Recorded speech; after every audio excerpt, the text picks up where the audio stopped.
Assalamualaikum warahmatullahi wabarakatuh. Pada kesempatan kali ini, saya akan memaparkan mengenai proses inovasi pendidikan.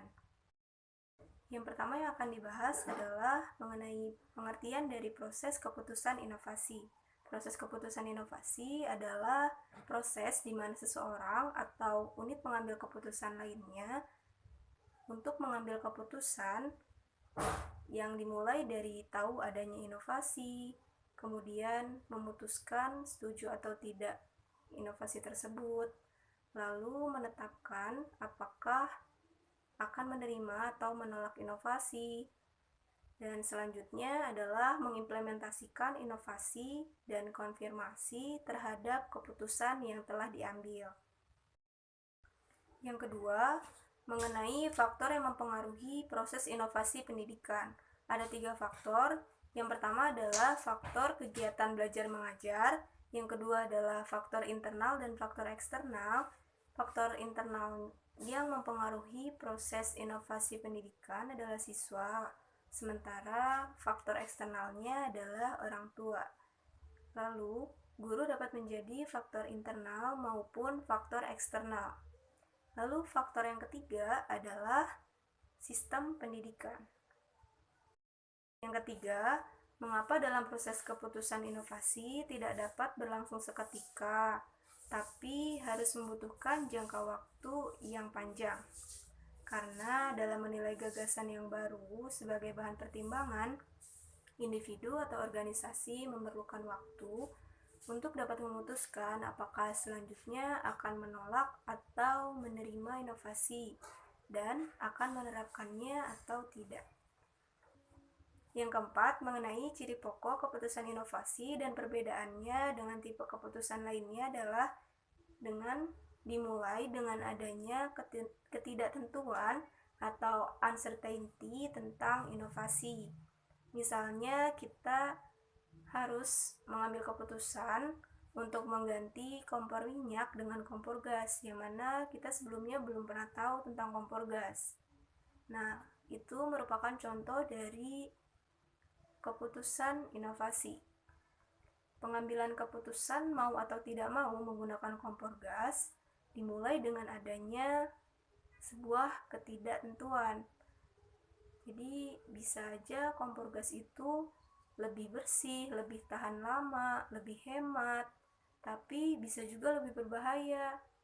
Nah, untuk memantapkan keputusan setuju atau tidak, lalu menerima atau menolak kompor gas, itu perlu adanya informasi.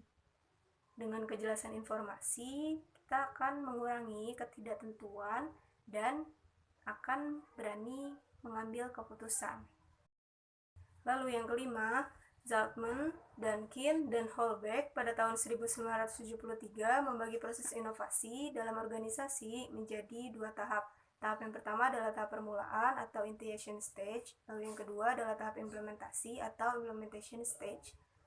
Pada tahap yang pertama, yaitu tahap permulaan, dibagi lagi menjadi beberapa langkah atau substage.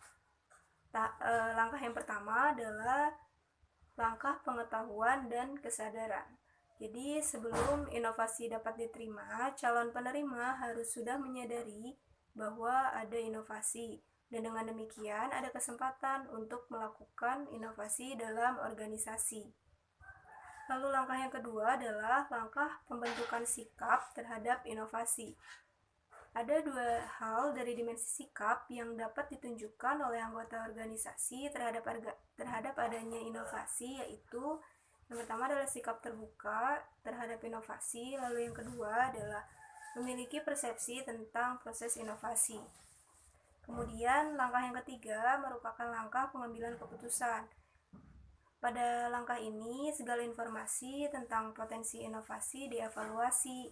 Jika unit pengambil keputusan dalam organisasi menganggap bahwa inovasi itu memang dapat diterima dan ia senang untuk menerimanya, maka inovasi akan diterima dan diterapkan dalam organisasi. Demikian pula sebaliknya, jika unit pengambil keputusan tidak menyukai inovasi dan menganggap inovasi tidak bermanfaat, maka ia akan menolaknya. Kemudian pada tahap kedua atau tahap implementasi atau implementation stage dibagi lagi menjadi 2 langkah, yaitu langkah awal atau permulaan implementasi. Pada langkah ini, organisasi mencoba menerapkan sebagian dari inovasi. Lalu langkah yang selanjutnya adalah langkah kelanjutan pembinaan penerapan inovasi.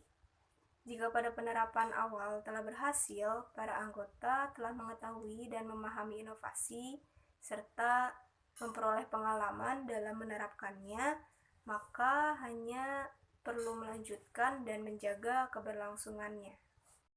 Demikian pemaparan saya sebagai jawaban dari tugas kedua mata kuliah Inovasi Pembelajaran Matematika mengenai proses inovasi pendidikan. Mohon maaf apabila dalam video terdapat kesalahan baik berupa isi maupun dalam penyampaian. Terima kasih. Wassalamualaikum warahmatullahi wabarakatuh.